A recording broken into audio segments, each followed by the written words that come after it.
All right, so let's get back to chapter 41. Chapter 41 feels like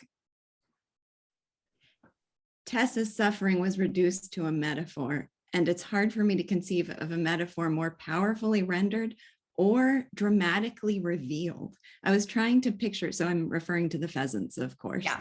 And I was trying to imagine what it would be like if we hadn't gone through everything that happened in that chapter up to that moment. So basically, I forget what the phrase was exactly, but it was something like they were driven to this corner of the earth by their predators, the people who had hunted them and made them and harmed them and made them suffer. Well, of course, she was driven to this corner of the earth the same way. So seeing the path of her suffering in that chapter up to that point, and then the period of not knowing what the movement and sounds were for a while. I am at a loss to describe what made the revelation of that image and that metaphor so powerful, but I felt like every bit of that was necessary to make it have the impact that it did.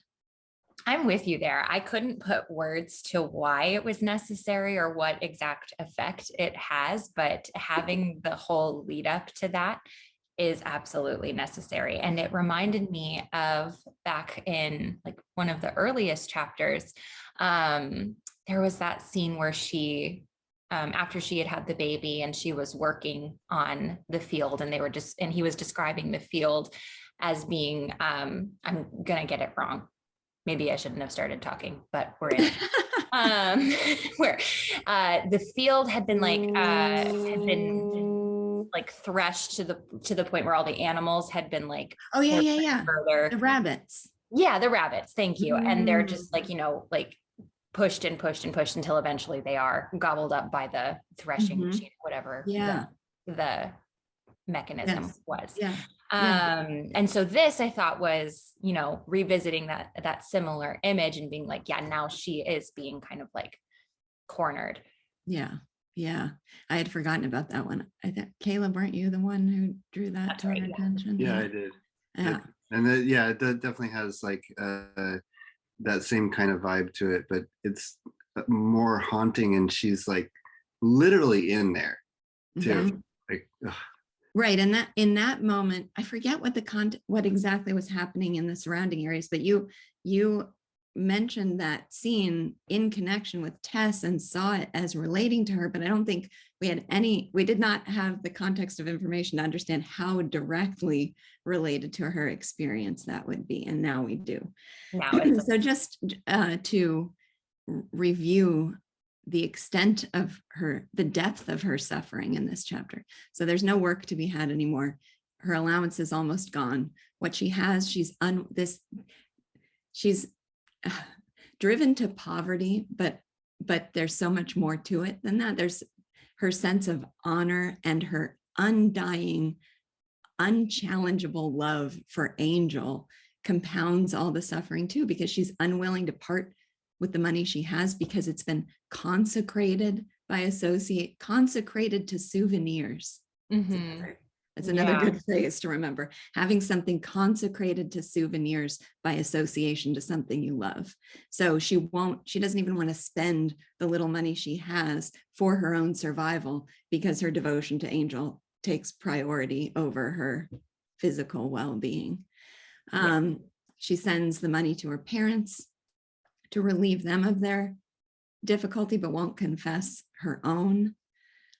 She's been offered the opportunity to go to Angel's parents if she's ever in desperate need, but the fact of being in desperate need is what prevents her from going to see them. She says she wouldn't want to approach them. They'll despise her as possessing the character of a mendicant, or she'll just look like a beggar. So she can go to them when she's a beggar, and the fact of being a beggar means she won't go to them. And she can't go back to Talbothays because of the memories there. And then on top of all that, she still is so beautiful that wherever she goes, she's stalked and hunted and treated like an object by the people she meets. So that meeting with the man. that Oh yeah, Angel- he's creepy. He is very creepy. So all of that misery of her being driven into a corner by a combination of the cruel mistreatment by society and her own sense of honor put her in this, I mean, climbing under the pile of leaves. It's just, could anything more lonely and desolate and terrible be described? And it's like, because she is this pure woman, that this is happening to her, because she's so pure, because she's so beautiful, she's cornered. Right. Caleb. Yeah, Caleb. Yeah, I wanted to, before we move off of this, there was a line that was, outside of humanity, she had at present no fear. And so I think this really talks about some of the themes that we've seen, where it's society and it's humanity that is like putting all these constructs in place that have no place in actual nature. Right. And so in this like gurgling and weird, like creepy sounds, like somehow she's at peace. And I don't know, I thought that was like a very like another nail in this, all these like comments about what society is. And yeah, another line that I wrote down, maybe it's the same line, and you weren't quoting it precisely, but it might be a different one. It says she was ashamed of herself for her gloom of the night, based on nothing more tangible than a sense of condemnation under an arbitrary law of society, which had no foundation in nature. But so I see the two elements in that. One, this is an arbitrary and nonsensical rule of society that has condemned her to this fate. There's no reason for it in nature. It's only these kind of false gods that people have adopted that have driven her to this. But also, she was ashamed of herself for the gloom of the night. So she has this saintly character that society condemns her, and she takes all the blame upon herself. And that's another theme I saw resurface again and again. I want to keep an eye out for it as we go through the next chapters, but I just saw that resurface again and again, where all goodness seems to derive from her and all blame seems to be taken on by her. And the suffering she has to endure has no basis for reason and reality. Grace, did you have a title for this chapter? Yes, I don't think it's perfect, but I do have one. I chose Her Hunted Soul. I just saw pop up in the chat in that same moment, one escape for her hunted soul. I think we've seen her driven out of the world because she's hunted. Yeah. Just it like seems like all of the goodness about her makes her a target. And so she's being like, I was going to say slowly. Now it's not happening slowly, where she's just driven into this. Yeah. She's cornered. She's driven into that. What is it called? The place with the pheasants? Just a grove or something? Maybe. Yeah. So that phenomenon was the thing that jumped out at me the most from this chapter. So I felt like that would be the best thing to do a title on.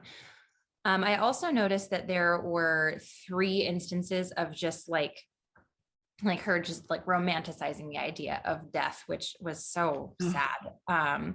The part where she's thinking about she puts her hand to her brow, felt its curve and the edges of her eye sockets as perceptible under the soft skin, and thought as she did so that a time would come when that bone would be bare. I wish it were now. And then when the pheasants start dropping and she sees them, all of them writhing in agony, except the fortunate ones whose tortures had ended during the night by the inability of nature to bear more.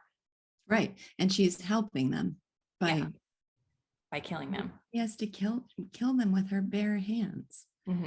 And she does so from a sense of mercy and kindness to relieve them of their suffering. So yeah, if we imagine that the pheasants are her, it would be easy. She imagines it to be easier to be relieved of her suffering. Yeah. What I enjoyed so much about that metaphor in this chapter, I use the word enjoy. I understand.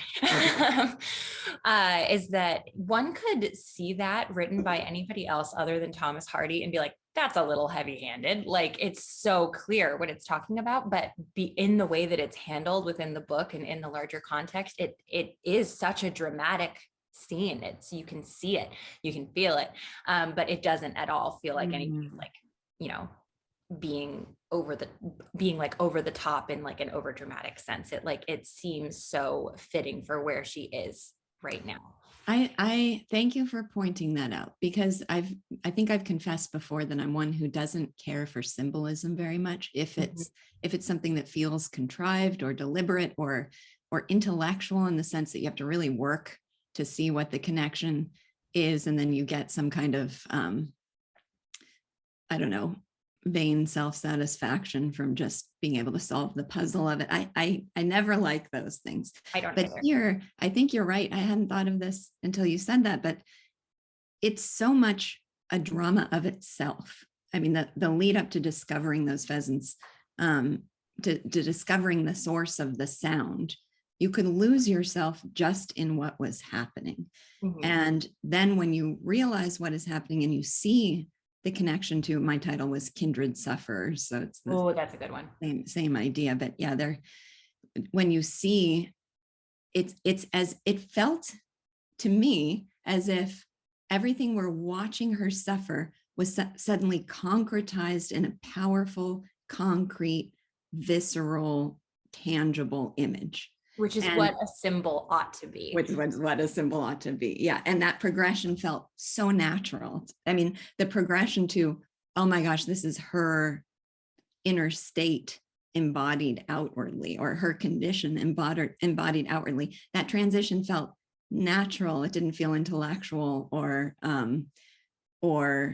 contrived. It just felt like a dagger to the heart, that this is, now I'm seeing what she's feeling inside of herself manifested in the world outside of her. Exactly. Yeah. And I felt that way about the scene with Angel placing her in the coffin as well. It written by anybody else, that could be just like, come on, this is so, oh my gosh. But it was perfect for that moment. Yeah, that's great. Let's see. I think did I have any other questions about this chapter? No, I think that's it for me. Did anybody else have questions or comments you wanted to make about this chapter in particular? Let's see, we have some other, her aspirations shot to death. Yeah. That's a good one. Yeah.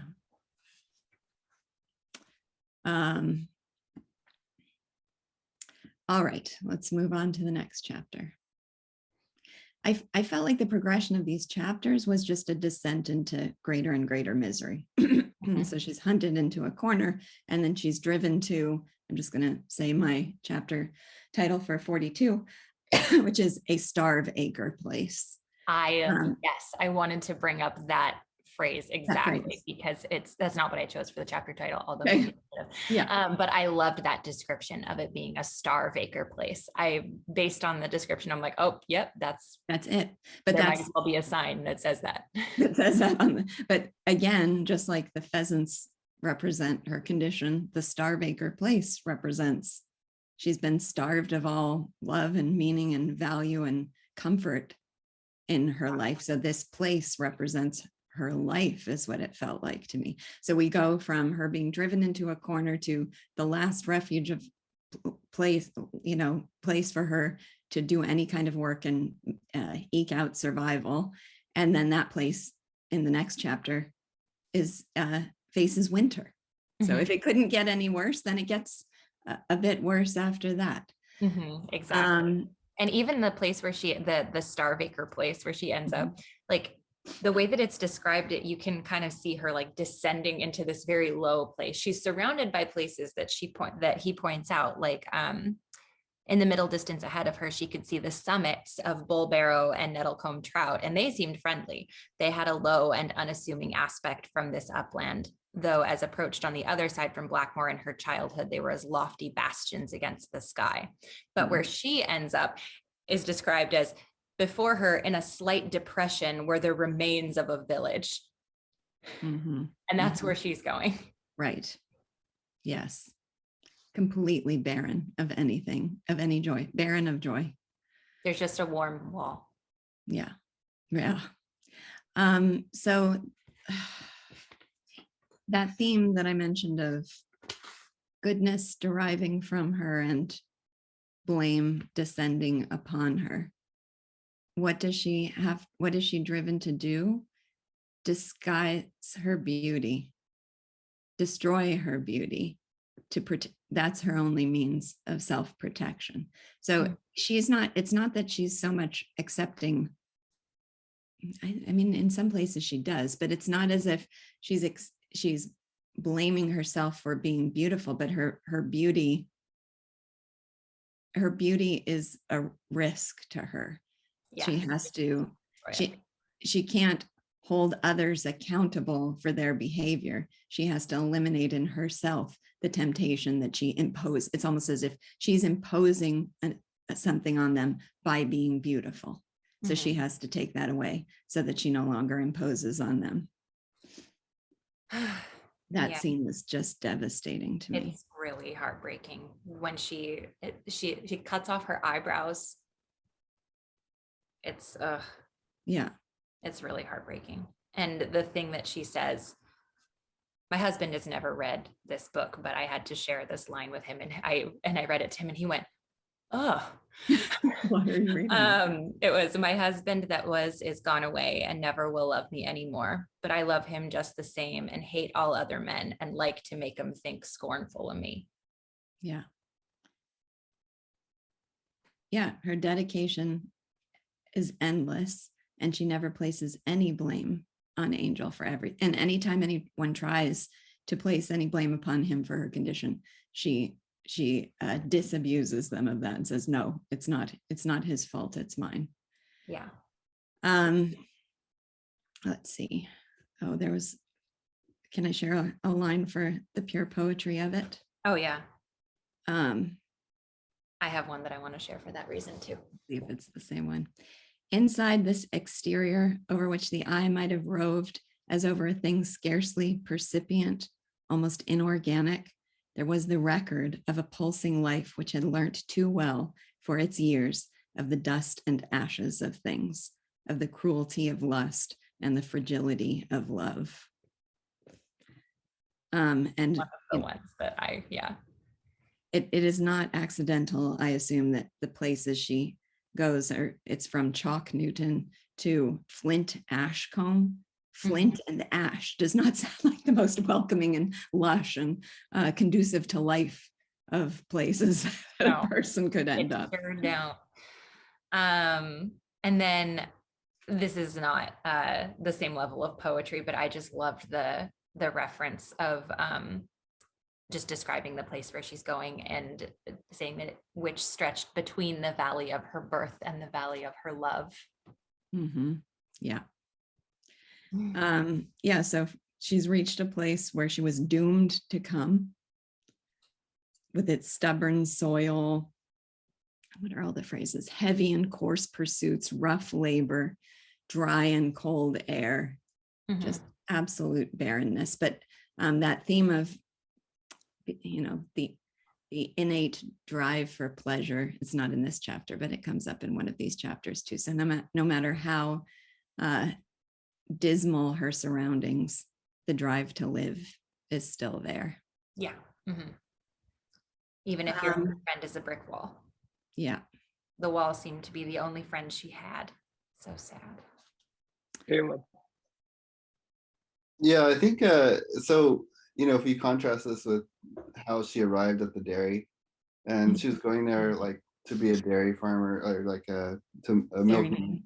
And then the cow, like the udders are dripping on the ground, like it, I said before, it's like, oh, she has a reason for being here. There's absolute, like, she has a position here that is necessary, and she can fall right into that. She knows, like, this cow needs to be milked. I know how to do that.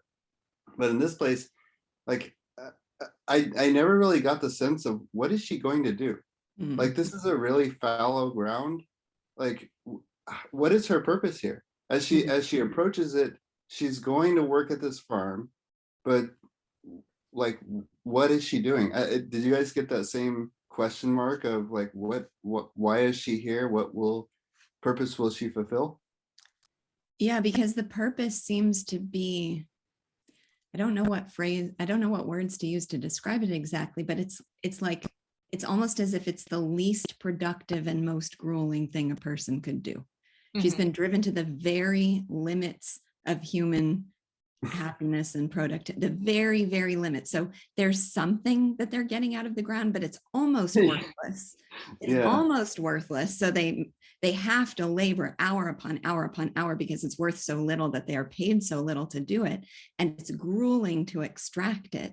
So you have to be driven to the ends of the earth and the limits of life to be willing to do this kind of work in the first place. So I think, I don't know if that's what you are feeling, but I don't know what the equivalent would be. I feel like in that it's also like it doesn't, like, her not having a purpose there feels like it's kind of wedged in there. I don't know. Somehow there's this note of like anybody could be there. It's not, you're like, it's just your muscles and it's there's no anything else. You're just going to be digging in the ground or whatever, like, just right. To the extent that they're alive in those chapters, their thoughts are elsewhere. That's how it describes it, that the only way they're able to endure those hours is to be reflecting on life at Talbothays, or to be outside of their bodies, but their bodies are in just utter misery and pain and engaged in pointless work. Stefan? I said this earlier in the chat, but it almost feels like she's in a purgatory where her soul is trapped between, there's still the hope that she'll be reunited with Angel, but then there's still, so she's just kind of killing time in a sense. Like, her soul is just trapped in this, and she's just trying to do stuff and get by until Judgment Day, if you will, until he comes back. That's interesting. Yeah. So in that sense, Kayla, maybe this was the feeling you had, but it's almost like the work of Sisyphus. Like, there isn't really any point to what she's doing. She's just engaging in labor and biding her time. Yeah. Pouring water with a hole in your bucket. Right. Yeah. And yet maintaining her honor the whole time. She wears her ring around her neck.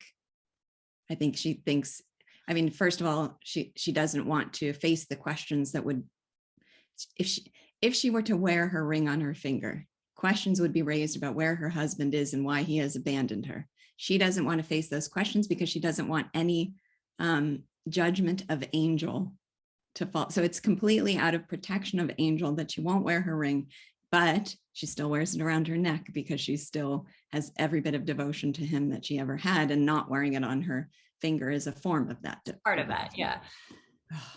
And then when Marion says it isn't fair, she says it is fair, that she takes the responsibility on herself, that it's because of her that she's been driven to this condition, never because of Angel.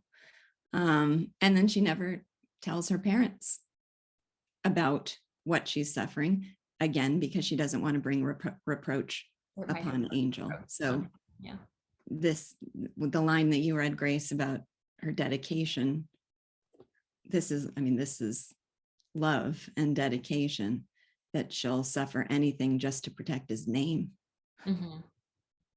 Yeah. Ugh. Now, I have a question about a line in this chapter. Marion says, "You've no fault, dearie, that I'm sure of, and he's none. So it must be something outside you both."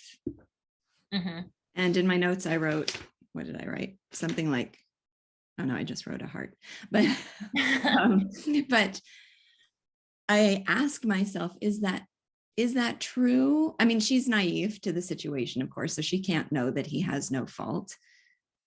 We blame him to a certain extent, but I think when we left him a while back, we were uncertain to what extent he or society are deserving of the blame. So I was just wondering whether people's reaction to that was, oh, that's absurd, he does deserve blame, or whether it was, well, maybe it is something outside of them both, and there is essential goodness in the two of them.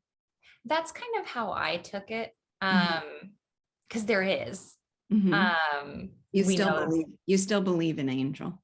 Yeah, you do still have that belief and that hope in him. And you know, you can, because Thomas Hardy has done such a good job of like you know, sharing his perspective of it, you Mhm. can kind of see, like, you know, he does have this what's the word I'm looking for? Internal conflict over it. But what put the conflict there?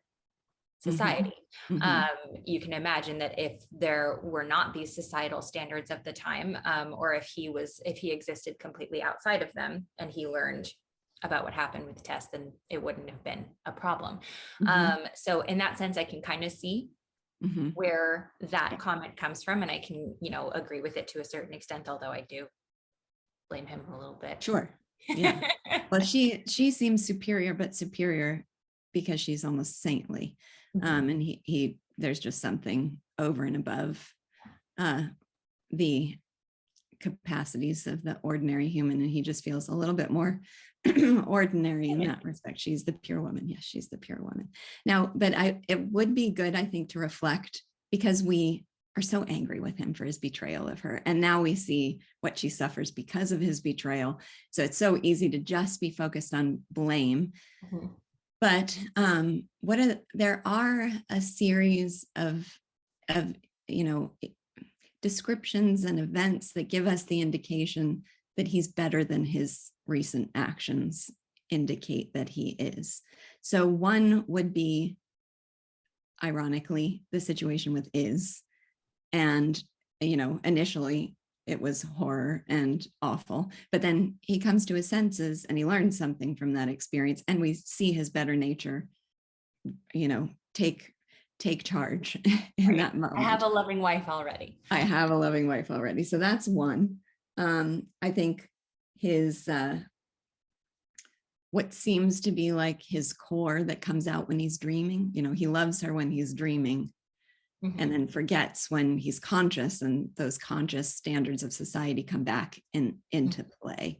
So that seems to be part of it too. Anything else people think of that just gives us these hints that, I don't know, there's something, what's inside of Angel is superior to the standards that he's adopted. Oh, I guess also his the comparisons made between him to his brothers. The connections made of him to his father, where we have these phrases repeatedly. I think there's going to be one coming up in the next few chapters where their nature is better than the version of them that's adopted these standards of society. And there is still a differentiation between those two, whereas the brothers, it seems like there's no line anymore. They have fully absorbed the standards of society into their souls, and that is who they are now. Whereas with the father and with Angel, it seems like it's a surface beneath which there's something more earnest and loving and actually pure and genuine. That's right. Yeah, I recall that. Absolutely. About the father not being as ironed and starched or something. Yes, I love that line. Caleb? Yeah, I think so. Definitely, I think it's society, or these, like, you know, the church and that thing is the thing that would be outside of both of them. But then also, like, from Angel's position, he is not seeing the you in certain instances you need to push back against everything that society says and understand where the right thing to do is, and he's not doing that. No. And he is, you know, he's done it before for himself by not going to school, but Right. he's not doing it here. So he is capable of it, but he's not doing it. So I think that's the blame. biggest thing that says, like, you know what, I think he is to blame in a bit on this. So Right. He was faced by a profound conflict of values, and he chose to just mindlessly adopt the standards of society when it was put to the test. But with the brothers, there would be no facing of a conflict. It would be clear and it would be done. Right. And there would be no going back. With him, it still feels like there's a capacity to develop that understanding. He hasn't, and we blame him for that, but it feels like he still could. Whereas with someone like the brothers, they never could have. He left her with that line, I think better of people when I'm away from them. Interesting. So that kind of leaves you with the sense like, all right, like, so what's going to happen? What you thinking? Are you thinking? Are you languishing in a bed somewhere almost on the brink of death? Right. We don't know. Stefan. I wanted to go back to that line where you said about how it's outside of, you both. And I highlighted that. And I was wondering if Thomas Hardy was kind of breaking down the fourth wall in the sense that he's kind of the one responsible. I mean, obviously, because he's writing the story, but the universe is the one responsible for it in a sense. That I've kind of put you in this situation, or that the blighted star, our favorite phrase, is kind of put you in a situation where you just can't help it. You know what I mean? Like, you just don't understand the forces outside of you, and you just, because we've talked about, like, there's like certainly choices and values, but we're still living in a determined story a little bit. So yeah, I think to the extent that he's put them in that position, it's to make a point about society. I mean, he's done that because it's something he believes is true. Right. So I don't think he'd think of himself as some vicious puppet master who's just having fun with their creating misery in their lives. But yeah, I think it might be meant to turn our attention again to instead of just, looking at the actions of Angel as the origin of her suffering, to look at what brought about his actions, and that then we point the finger to society. Mm-hmm. Yeah, well, like more of like the psychological nature of maybe he has a view of man and woman. Like, I don't know. But I just want to say something at some point in the story, because it's going to be relevant to any discussion we have. Mm-hmm. But somebody mentioned a few weeks, maybe a month ago now, about how Thomas Hardy was in love with Tess, right? Oh, yeah. Oh, there was something that I had read about that where there was some quote that he had where people now think there is a group of people who think like, oh, he was falling in love with her as he wrote the story. Who wouldn't?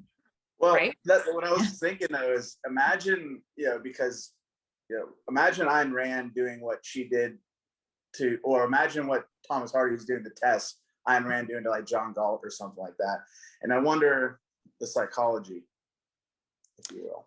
Well, I guess I would look more to philosophy and outlook on life than to psychology, because if he looks out at the world and believes that the pure, beautiful woman is made to suffer for her goodness and her beauty, is made by society to suffer for her beauty and her goodness, it's a little bit like the goal of Les Miserables, where it's not, there is a sense of life and a philosophic premise in the idea that what he's presenting is just that as an immutable fact, as opposed to, making it more a heroic defiance of those standards of society.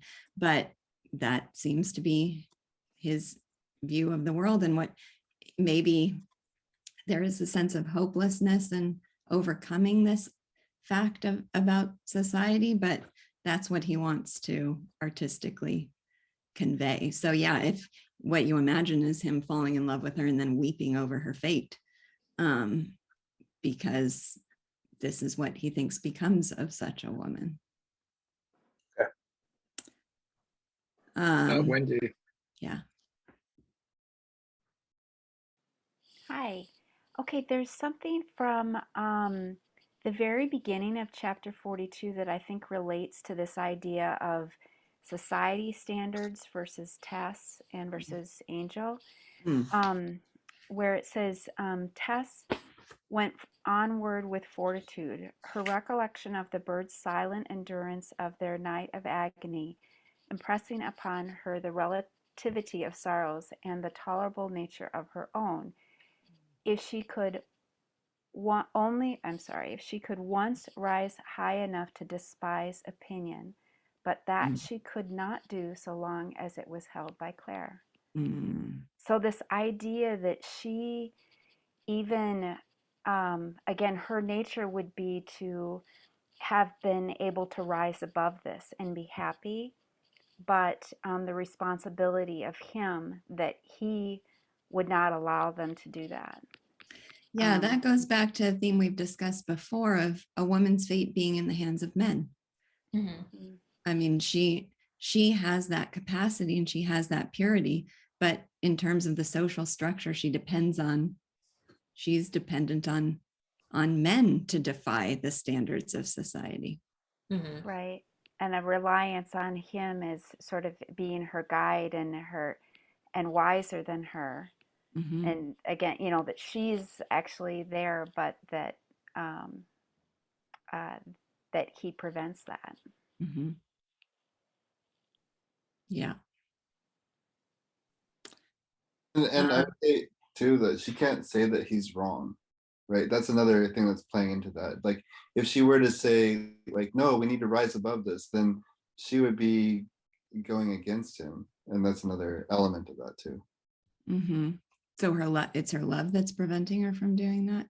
That's kind of because she loves him so much and she's so devoted, I don't think it occurs to her to do that. It's not like that's a consciously held idea. Like I think he's wrong, but I love him, so I'm not going to say so. I think that she's so devoted to him that she is like, yeah, he was. Well, and I think we've had this conversation before, but that point makes it resurface for me that she's not a philosopher. She's not a social critic. She's just a pure good soul. So she's not going to go out into the world and intellectually identify what's wrong with the way she just acts in accordance with nature. And acting in accordance with nature in a world in which society has all these misguided standards is going to make her suffer for her innocence. So yeah, we can get caught up in almost wanting her to have this like worldview, grand scale ideas and the capacity for condemnation of what's become of her. But what she has is just, in his view, I think, essential goodness. Right. And in order to have essential goodness, you don't need to be a philosopher. She's like, so close with nature and so, just naturally innocent and good. She shouldn't have to be a philosopher. And it also is what makes me continually feel like there's a Rousseauian element to that. It's like the more disconnected we get, more kind of spinning that there were those phrases about Angel where, he's just thinking in circles, and the thinking is what's removing him from connection with real life and nature. To be, the dairymaid connected to the earth and capable of love, and that's what it is to be good. So I don't think Hardy would be explicitly anti-intellectual, or against society as such, like the Rousseau idea, but there does seem to be an element of that, of what makes her good is that she's relying almost on a human instinct rather than intellectual conclusions. Yeah, that's a good way to put it. All right. Move on to 43. Let's do it. Okay. So, as I mentioned before, I just thought of this as descent into misery, so I just called this one winter. There was a time in one of our conversations a while back when someone, I think it was Molly Johnson, said, but it's still spring. The fall and then winter are on the horizon, because there was so much that was connected, deliberately connected between her experiences and the season. The season and the environment. Yeah, so right. Now we are in winter. Mm-hmm. I actually took a more positive spin on my chapter title, just because this is the chapter where they're imagining or remembering rather their time at Talbothays and talking about Angel and everything. Yeah. It says the inherent will to enjoy and the circumstantial will against enjoyment. So they were, they're in this physical environment that is horrible. They're doing work that sucks, pardon my language. But they're still, doing their best to imagine themselves back to Talbothays. And there's that line, the inherent will to enjoy and the circumstantial will against enjoyment. I chose the inherent will to enjoy. And I chose the circumstantial will against enjoyment. If we're talking about dominance in the chapter, mine wins. If we're talking about benevolence of possibility, then yours is definitely the better one. Yeah. Okay, one thing, but now I'm going to make us dwell in the circumstantial will against enjoyment for a moment. And I have something to say about that too. Oh, I'm sure you do. Okay, I just in my lecture was talking about G.K. Chesterton on Victor Hugo, and you heard the lecture, Grace, and some of the rest of you did too. But the idea was, we all know the parts of a novel to skip. We all know the parts that are going to be barren of meaning and lush with description, and we don't need them to really understand the story.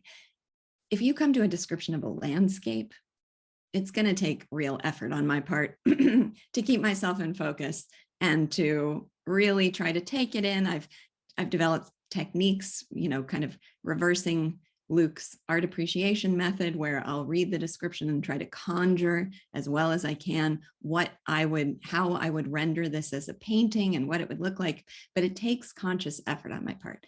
I remember, I don't know if you remember this, Grace, reading the description of the two faces, the white sky and the brown earth facing each other in that whole passage, and texting you about that passage. That has to be a first in all of my experience with literature, that I feel compelled to text somebody about the physical description of a landscape. But that was just, it was powerful again to capture where she has ended up in life. But also I was just completely absorbed in the description itself. I wanted to see that. I felt like I could see that with my own eyes. So totally. Yeah, that I wanted to talk about that exact passage. So. Okay, perfect. What did you want to say about it? Well, I wanted to read it. It was a complexion without features, as if a face from chin to brow should be only an expanse of skin. The sky wore in another color the same likeness, a white vacuity of countenance. I think I pronounced that wrong, with the lineaments gone. So these two upper and nether visages confronted each other all day long, the white face looking down at the brown face looking up at the white face, without anything standing between them but the two girls crawling over the surface of the former like flies.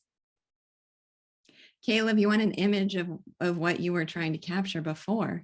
All they're doing is crawling on the face of this barren region like flies.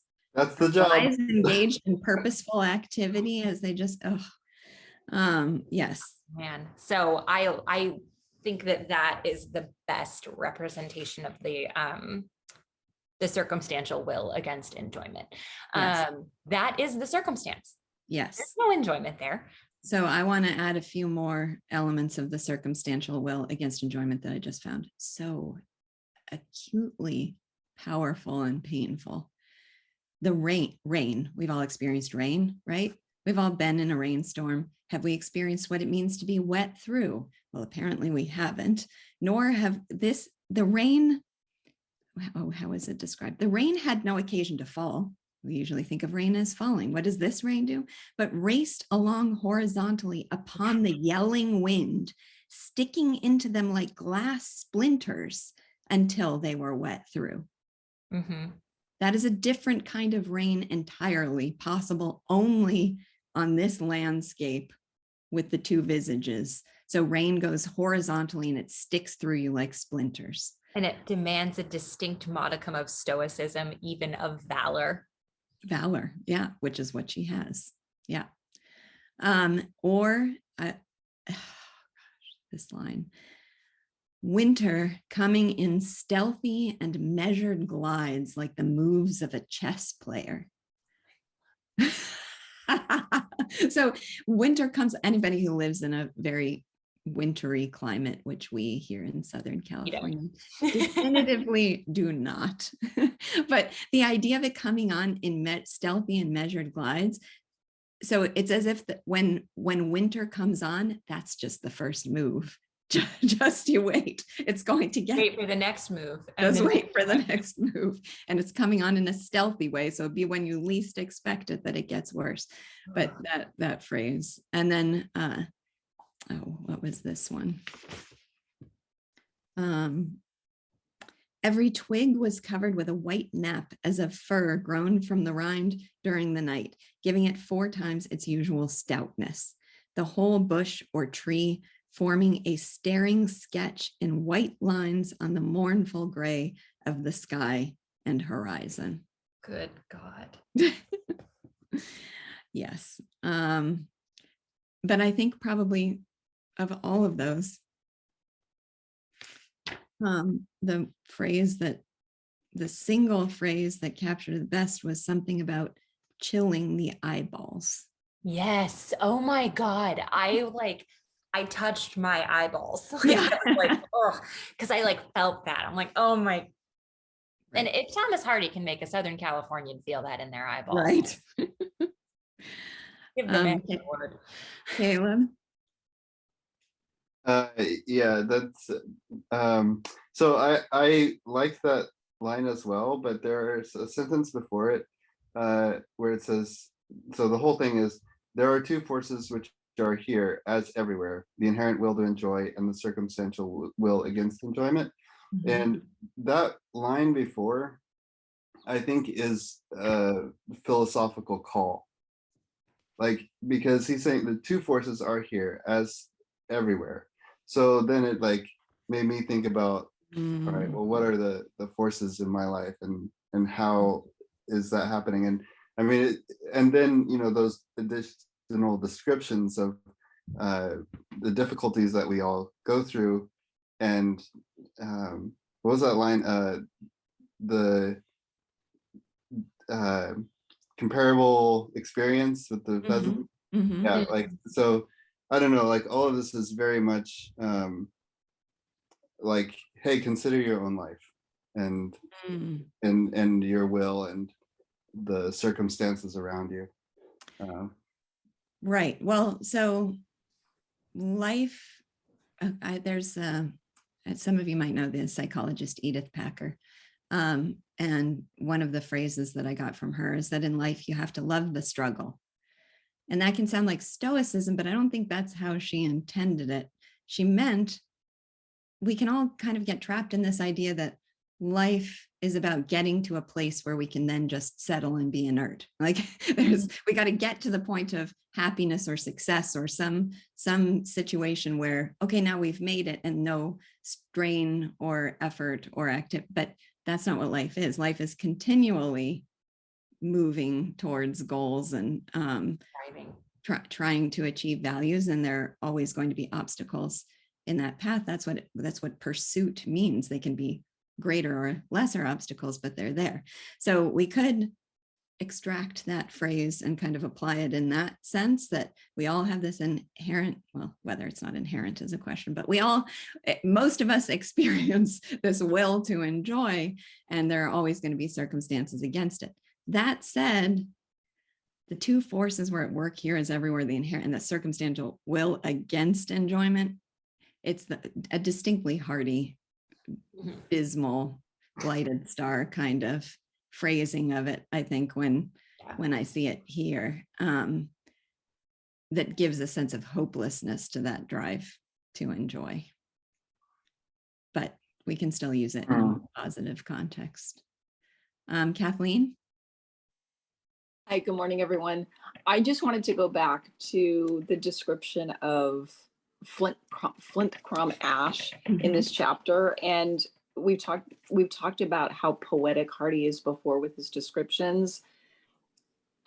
I really like the first 3 paragraphs in my book. The single fat thing on the soil was Marion herself. I love She was imported. And she was an importation. Yep. But I wanted to go back and talk briefly about the idea of the face. It was personal for me because I do landscape photography for fun. And I can honestly tell you, there's always something to photograph in a landscape to make it interesting. You know, it could be the sky, it could be really anything, but to think about from chin to brow, just nothing. So when I read this, it stuck with me all week, you know, when you're out and about living life, right? This paragraph, the 3rd paragraph, is stuck with me. So it's inspiring me to either do a watercolor or an oil painting of this. I want to see if I can replicate it somehow. I don't think I could ever do it in a photograph. I don't know where I would find, such a landscape. Even in the desert, I don't think you could find it. And but I don't anyway, want to find it. I don't want to find it. So anyway, I really enjoyed his poetic descriptions of this place and the idea of a face. I mean, it's amazing to compare a landscape to a face. So I just had to share that. Thank you. It poses a fun challenge. Can anybody find a work of art? I was just reading a book called The Art of Travel by Alain de Botton. It's really a fascinating book. And one of the things he says is that art, he talks about many things in relation to art and travel, but one thing he says is that art can enhance your enjoyment of travel because it teaches you what to focus on. So he says, for example, Provence never did anything for him, but I think it was Van Gogh who did lots of paintings of Provence. And he said when he went there after experiencing this area through the artworks, or, you know, we can all think of any equivalent, what it did is, prior to seeing the art, he did not see in the reality what the artist saw. But afterward, what he discovered is that the artist had extracted what he viewed as essential to that landscape. And then when you go to that place, it focuses your attention on those elements, and he was able to see them afterward. So I wonder if there's something similar here too, and maybe you could photograph it, or at least create a painting of it in that sense, that it's going to be about, here it's about emphasis. If we were actually in this scene, assuming that it could be a real scene, we might not see it the same way, but it's the combination of what it is and the projection of Tess's life onto what is. And the combination of that makes it this very definite, stylized, definitive scene. But yeah, my thought is there must be an artist who just was in some scene, and what he wanted to capture was bleakness. What he wanted to capture was emptiness, barrenness, bleakness, and that there would be something similar to that. But yeah, I had the same feeling reading that scene. I think that's what made me text Grace about it.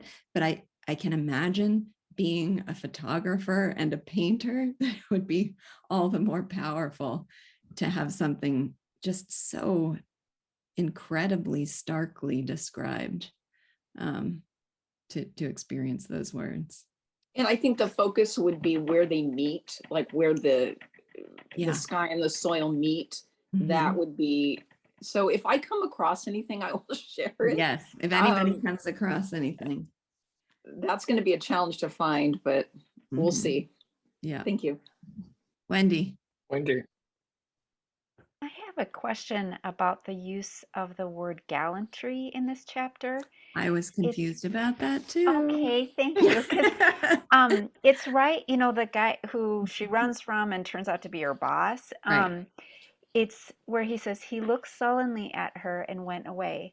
Tess felt that she could not have come to a much worse place, but Mhm. anything was better than gallantry. Right. And I even, looked up the word. I'm like, maybe I don't really understand that word, but it's supposed to. Okay. I don't know if you can see, but there's a little question Oh, mark. yeah. in Okay. the Because it's supposed to be about bravery or being, excessively sort of polite and formal. But Mhm. it seems to be used in this way as, again, that a reference to too much attention to her, a man's attention to her beauty and wanting to pursue her that way. And he can be rude to her, but just so long as he's not, pursuing her, Yeah. that's better. That's how I interpreted it too, but I went through exactly the same journey that you did of looking it up and trying to find a definition that accorded with that, and I didn't.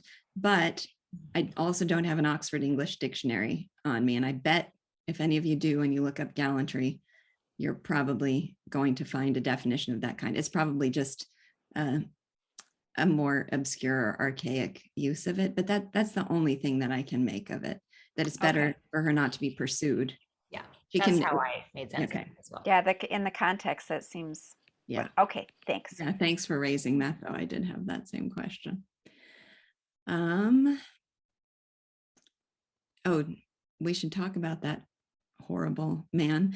By the way, that there was the phrase exactly that when she discovered him, she felt like a bird caught in the clap net. So we have another reference to her being Hunted.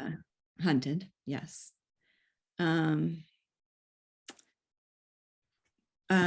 This chapter also had the phrase, okay, so going back to Marion's assertion that they're both good, Tess and Angel, it says that Tess had a conviction that sooner or later the magnanimity which she persisted in reckoning as a chief ingredient of Claire's character would lead him to rejoin her. So again, I wrote in the margin, is it the chief ingredient of his character? I don't think we quite know. Yeah, I'm not sure that we do either. I think we're meant to allow that it's still a possibility, and to maybe view her as a little bit naive for having such an unshakable belief in his essential magnanimity. But I didn't feel like that ought to be dismissed out of hand. It still feels like an open question. I think it does too, especially because of that last line he left her with, like, yeah, think better about people when I'm away from them. Mm-hmm. And that kind of fits with Thomas Hardy's thing where he's like even in the scene where she was raped, like until the last second, you kind of hope that that's not going to happen, even though you know it is. Mm-hmm. So he's really good at creating that sense of hope, even if it does seem far away. Yeah. And it's kind of amazing how much he's disappeared from the story. We're just left with her wondering and enduring. And not knowing. And I think the only thing we get is that he's like sick. Yeah. Yes. Okay. Chapter 44. Yes. What order do I want to go here? I'm happy with my title for this chapter. Tell me. The greatest misfortune of her life. Oh, where does that phrase come up? It says that the greatest misfortune of her life was running into the brothers instead of the father. And then also who she runs into at the end of the chapter. I thought that also fit.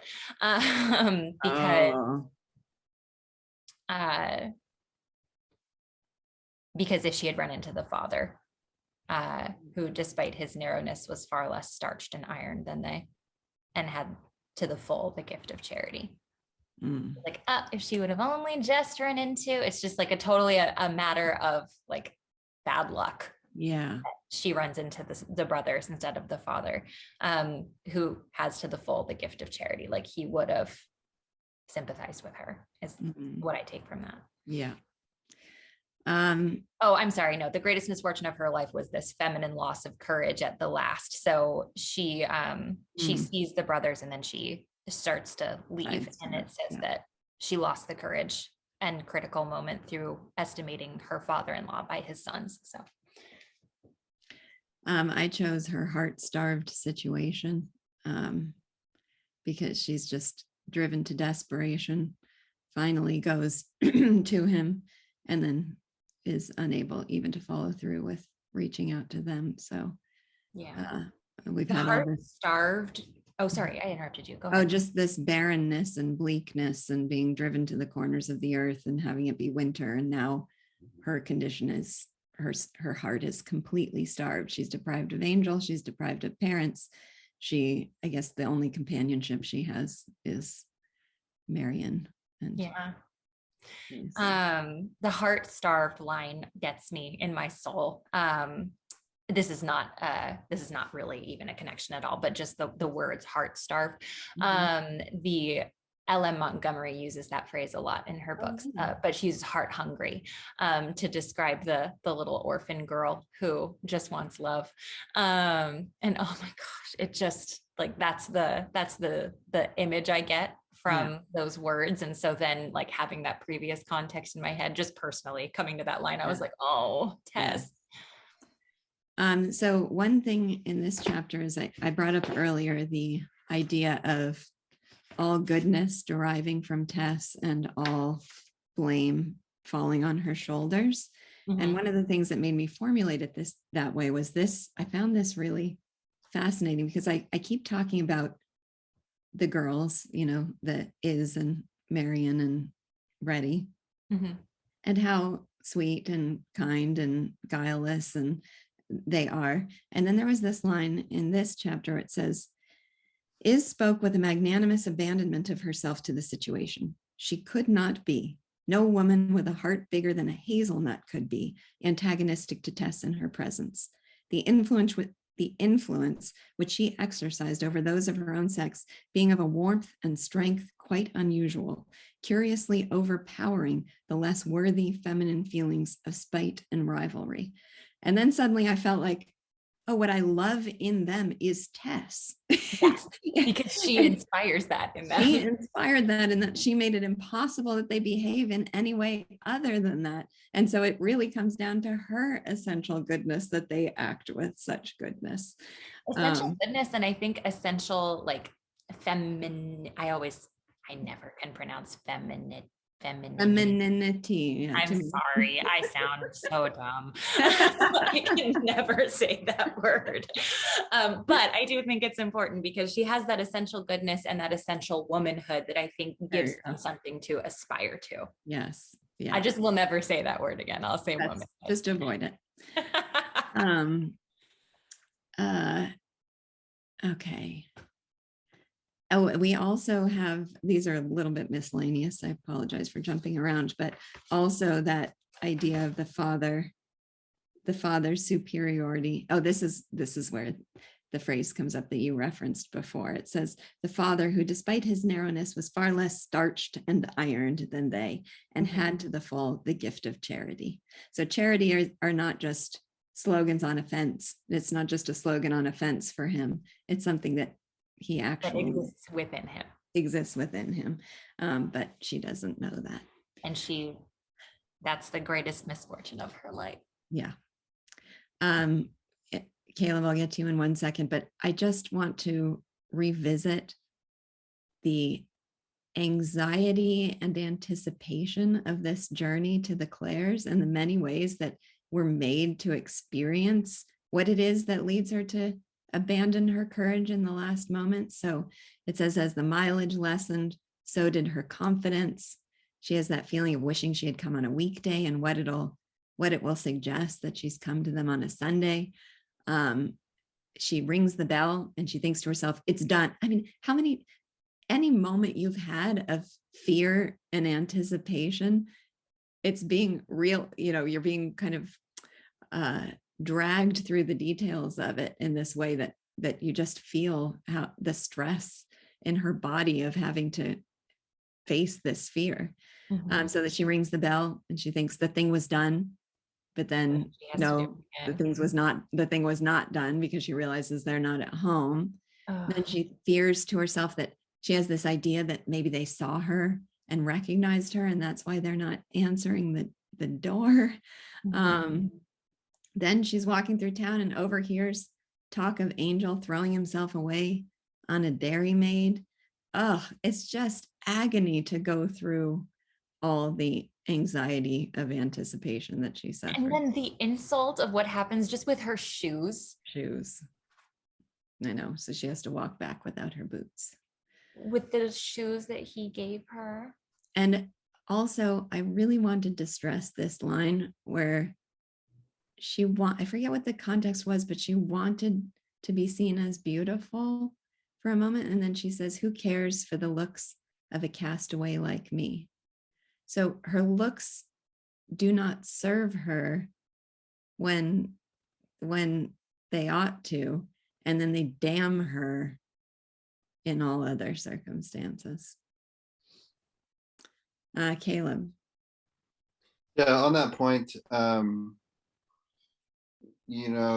she is now dressed in this way, and I think that the next scene that we're coming up to, you need to realize that she has prepared herself to present herself to these people, and now she's something else is going to happen. But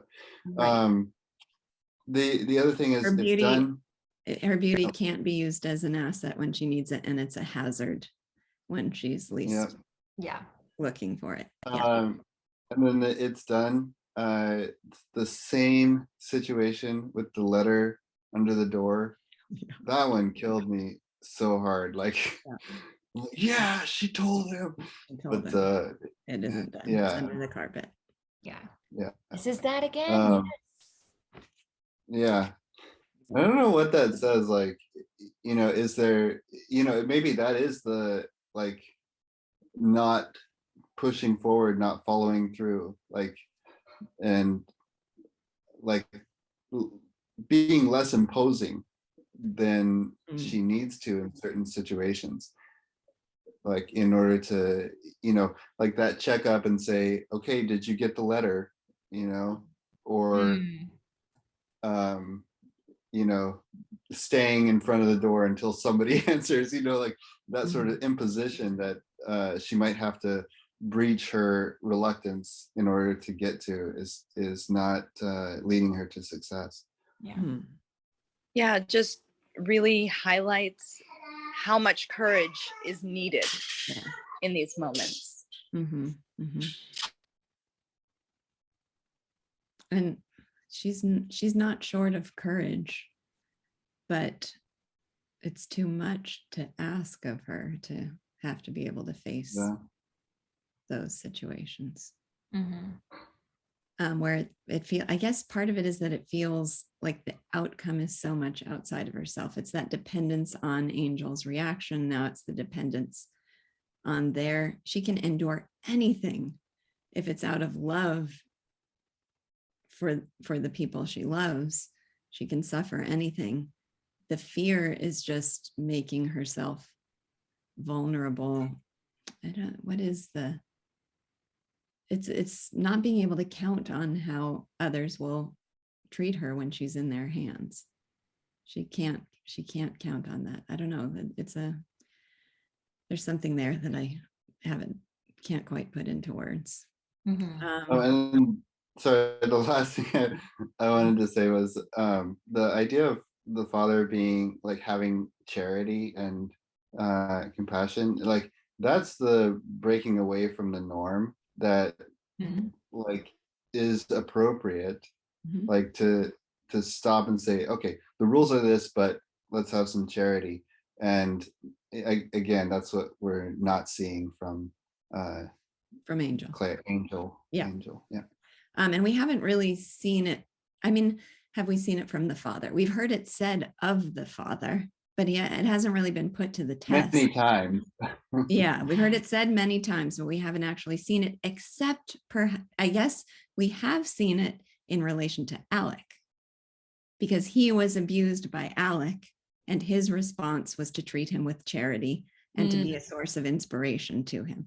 Now, we don't feel so great about that because we know Alec and we regard him as irredeemable, and we see that charity as bestowed inappropriately, or that's not for good, that he's forgiven. But so I guess we haven't seen it in a case where charity and compassion would be warranted. So we just know that she would have received it had she stuck it out, which is heartbreaking. Yes. Okay. Yeah. All right. Anything else on that chapter? Just the reveal at the end, which we'll talk about. Reveal at the end. How Wendy has a shocked. nice quote. I mean, in the I had chat. people. Oh, okay. I know Her people journey were back- waiting. Go ahead. Oh, go ahead. Wendy just had a nice quote in the chat. Her journey back was rather a meander than a march. It had no sprightliness, no purpose, only a tendency. Oh, yeah. Only a tendency. Oh, yeah, that is a good one. So I know people, Joseph, I know you especially, were waiting for Alec to reappear. So was it a shock to have him reappear in the voice of a preacher? Yeah. When I Yes first and read no, it, but I was highlighted so the line. surprised at that. What I'm was sorry, that, Grace? Joseph, I talked right over you. Go ahead. No, you go first. I need to grab my Oh, book. okay. The first time I read it, I was like, it's Alec. And then upon reflection, I was like, of course it's Alec. And of course he's a preacher. Like, so it was like shocking in the moment, but then in retrospect, I was like, what else would it have been? You know? So I love that Mr. Clare has told this story of redemption, and Alec boasts of his own redemption. And Hardy does not allow us to think for a moment that there's anything sincere. He could have made it ambiguous. He could have, because Tess wonders for about a split second whether there's actual earnestness, and maybe he has transformed. It doesn't last very long, even in her, but I don't think we're allowed to think that for a second. No, because on the first page, let's see. On the first page, I'm going to skip the part that leads up to this, although I want to go back and talk about it. But it says, the lineaments as such seem to complain. They had been diverted from their hereditary connotation to signify impressions for which nature did not intend them. I'm going to love that phrase forever, as somebody who's just being a role-playing phony, feigning goodness, kindness, generosity, whatever. And you can see on their face that it does not reflect the reality of their soul in any way whatsoever. But the lineaments as such seem to complain.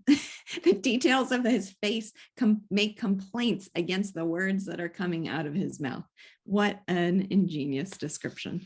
And so before that, it's this: the former curves of sensuousness were now modulated to lines of devotional passion. The lip shapes that had meant seductiveness were now made to express supplication. The glow on the cheek that yesterday could be translated as riotous was evangelized today in the splendor of pious rhetoric. Animalism had become fanaticism. Isn't that just dripping with phoniness? I know we only get in the next chapter that the lineaments are complaining against these things, but to me, that whole paragraph felt forced. All of this is forced. None of it is real. Mm-hmm. Yeah, I hate him. I hate him a lot. Yeah. And then, So I think we can agree that the chapter title is Alec is the Worst. I'll take it. I don't think that's in the book explicitly, but might as well be. It might as well be. The end of that chapter. Alec. One line I really liked was where that, in retrospect, made me realize I wasn't surprised to see him in this form, was the greater the sinner, the greater the saint. Yeah. So in relation to that, this is especially painful. He who had wrought her undoing was now on the side of the spirit, while she remained unregenerate.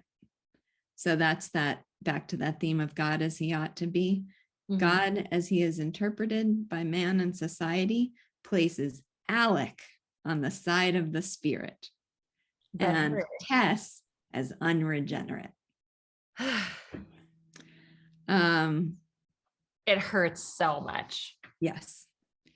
So yeah, it's after that phrase about the lineaments betraying his real nature. It says, yet could it be so? She would admit the ungenerous sentiment no longer. She tries her best to allow for his redemption and to be forgiving of him. But I was gratified that she says otherwise later. I don't believe in you. I hate it. Yeah. Like, oh, me too. And when he reappears and he's the worst, this is another of those lines that I would extract and put in a notebook to be kept. I don't know, there's just such a simple poetry in this line that shows how far she's been betrayed. Bygones would never be complete bygones till she was a bygone herself. That was my chapter title. Bygones would never be complete bygones. That's a good one. He's still there, still pursuing, still contributing to our misery. As if she could have felt more hunted. Mm-hmm. Yeah. Caleb? Yeah, is part of the like willingness to forgive and redeem Alec because he's a man? Is that why, like, I mean, what, or is it because she just hasn't gone to the right avenue for redemption? Like, I just think of it as that like apostolic charity, that phrase that came up before. My note to myself was just inexhaustible generosity of spirit, that it, to me, it's an expression of her essential goodness, that she wants to be forgiving. She wants not to judge. She will when she needs to, but she tries very hard to just see the best in everybody, I think. well, I'm saying, like, you know, society has redeemed this man and put him on a pedestal, but she is still wallowing in pain and misery. And, you know, I don't know, like, maybe it's yet to be seen, like, if, you know, once she finds the right avenue, will she be similarly redeemed, or will she be cast aside? And if she is cast aside, then it's clear that it's just the fate of women at the time, to be seen, just to be held to a different standard than men. Yeah, no, I think we have to wait and see, but right now we're meant to see society as morally perverse, that it would place him on a pedestal and make her the unregenerate. So that's what I think how we're supposed to see it right now, but there's still a lot of chapters to come. One of my favorite lines, well, it's kind of lengthy, but I can't believe in such things. I feel indignant with you for talking to me like this, when you know that what harm you've done to me. You and those like you take your fill of pleasure on earth by making the life of such as me bitter and black with sorrow. And then it's a fine thing when you have had enough of that to think of securing your pleasure in heaven. By being converted. And that's where she says what Grace referenced, I don't believe in you, I hate it. I wrote in the margin there, theme with question mark. I mean, I think of that as the theme of the novel, at least as we up to what we've seen so far, that men take their fill of pleasure on earth, they dispose of women, make their lives bitter and black with sorrow, then they claim moral goodness and redemption. They get a sense of moral goodness by alliance with the standards of society, and the pure woman is just disposed of to suffer like a wounded pheasant. Yeah. I told when Joseph texted me and said Alec is the worst, and I mentioned that I think this chapter had more exclamation points in my margins than any of the chapters to come before. And one that inspired that was, and there was revived in her the wretched sentiment which had often come to her before, that in inhabiting the fleshly tabernacle with which nature had endowed her, she was somehow doing wrong. So she is wrong.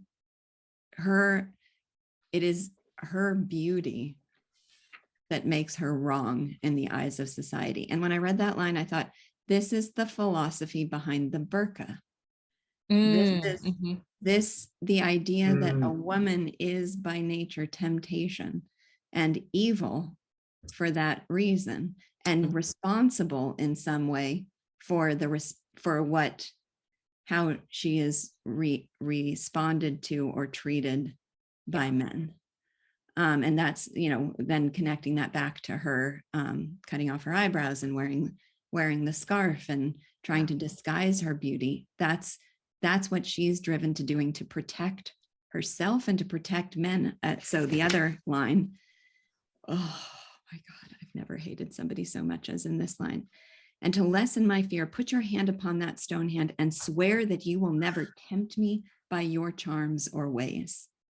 Swear. She is the one who's guilty for the fact of being beautiful and the response that provokes in him. And then he says, at home, at least I can pray for you. So the sin lies in her being beautiful, not in his actions in response to her beauty. I feel as though in this chapter, I'm just saying things that are, emotional and non-essential. Like, I hate him and stuff like that. And I have to do it again. Like, he's the worst. He is a blight on women. My brain. Like, I hate him so much.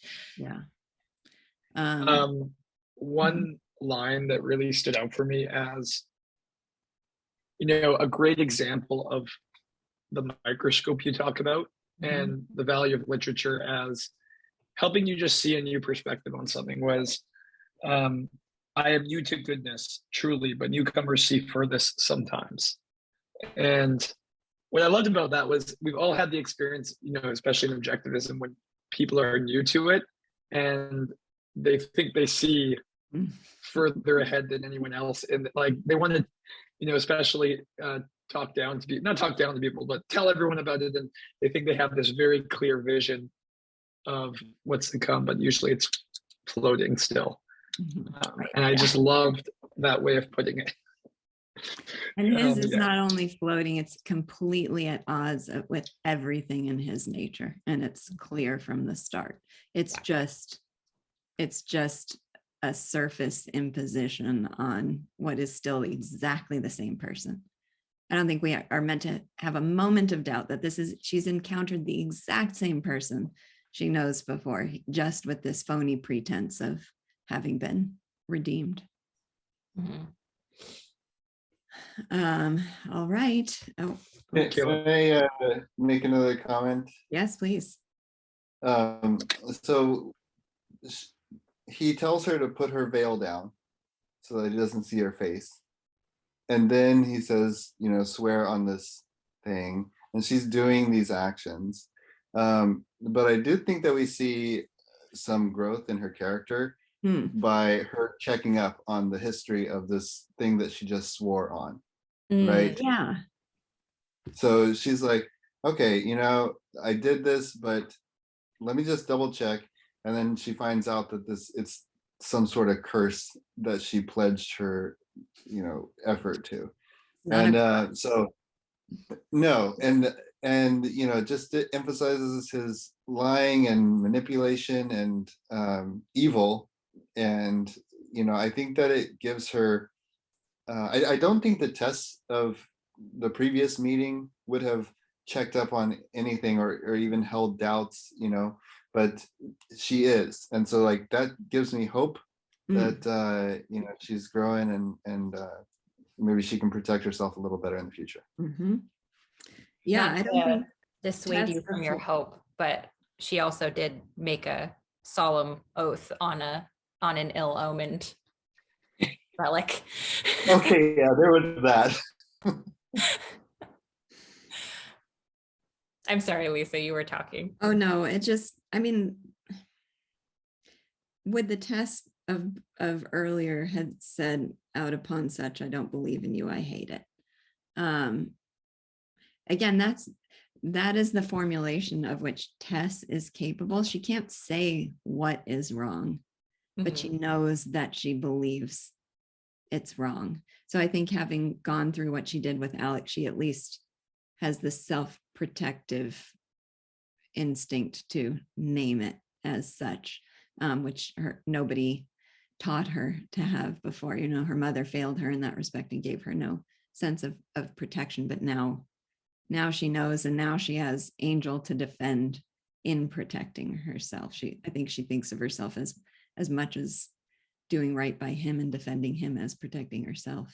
Yeah, and I also remembered that line where he was that sarcastic line that Angel had towards her, where he said, "Your self-sacrificing mood now seems not to match your self-preservation, your mood of self-preservation from before." So I don't know if that's actually what's happening, but when she was, you know, like being like, I hate it, stop it. I did see that as at least more self-preservation that maybe she is taking on because of that. That line from her husband. Maybe not, but. Well, I think we only have 2 more sessions before we finish this book. So next assignment will be chapters 46 through 50. Okay. And then I think there's only one more after that. One more reading after that. You said 46 through 50? Correct. Awesome. I'm going to plug something really quick. Oh, yes. So I'll share my screen with everyone. I've been doing a chapter a day of Les Mis. I was late to the party from last year. And so I've been really enjoying it, but I was finding it a little frustrating to use the old system we made if you weren't following along. So I created something new for myself where it will just email you the commentary each week or each day, sorry. So you can sign up for that on our website if you go to readwithmesalon.com. You can still do it the old way. It's still, all the chapters are up there. There's information on how to find it. But now we've got a paid service you can sign up for where you just put your email in. It's $100 for the year, and then you'll just get an email. I'll show you what it looks like. You know, each morning you'll get an email. The reading will be in there too. So if you don't have the book and don't want to wait to get the book, you can just click the link to read the chapter, and then you'll have Lisa's commentary right in your email. This past week at OCON was a great example of why this is so helpful. You know, it was hard to keep up every single day, but it was just in my email, so I really easily could catch up. I didn't lose track of which day I was on. I just looked at which email was unread, and you know, it tells you what day you're on, what the chapter name is, and you can also buy it as a gift. So if you've already done it, or if you do it and you really enjoy it, you can, you know, purchase it for somebody else and, you know, spread the joy a little bit. So yeah, I'll put the URL in the chat. I've been trying to come up with a clever way to capture how I'd like people to use this. My kids they love doing something called bedtime math, and it's just it's a book with a series of math problems, but the fact that it's called bedtime math means you do it at bedtime. So get into bed, go over these math questions. They always love to do it. And now we finished bedtime math, so we replaced it with Luke Travers' art appreciation book, and now we're doing, Seth likes to call it end of day art. So right before bed, we go over one artwork. Well, what I think a lot of people have been trying to do, and what I recommend, is waking up with Les Miserables, because It's an amazing way to start your day, a kind of spiritually orienting way, instead of opening your phone and scrolling through Facebook, which is about as spiritually barren as a person can get, but very tempting nevertheless. Wake up, have your coffee, and just inhabit the world of Hugo for a few minutes before you start the day. So I've been trying to think of a clever way to take advantage of bedtime math. And I was like, we keep talking about the word soul stretching. And I was thinking, you stretch when you wake up. So wake up and soul stretch. Ooh, I like that. And it's so true. It's been, you get all that, and it's been helping me redevelop focus too. Yeah. So I'm conscious of putting away my phone. Like, it's only one chapter. So I have to remind myself, like, there's no need to rush through it. Just enjoy just one chapter a day. Yes. So I definitely recommend it. Kathleen, you've got a question, comment? I do. I'd like to sign up for it, but I'm having a hard time. What's the URL to sign up for this? Yeah, it's not letting me paste it in the chat. I will send an email out, but it's readwithmesalon.com. Readwithmesalon.com. And then there's Les Mis in the top bar. You'll be asked to create a Read With Me account. If you already have one, you can log in, and then there's a very simple sign up. You just put your email. The other thing you'll discover, which Joseph and I experienced at the conference, is that day's reading will inevitably have moral implications for your day. I don't know how Victor Hugo has that power, but you read something about, some guy lost at sea, and suddenly you realize that's deeply related to the course of events of your day on solid ground. And also, I had the pleasure of reading an exquisite selection from Les Miserables at my daughter's wedding a few weeks ago. So that one's toward the end. So you have to get through the whole thing. But yeah, no, it's such an awesome way to enjoy each day. And there's the free option, but I really think this email a day has been so helpful. And especially there are going to be setbacks in the year. So having in the emails a really easy way to keep track of it. So enjoy. Spread it around, spread the word. I think it's going to be a very valuable service that will also help us, continue to work on the other project we're doing. So yeah, let people know, share it with the world.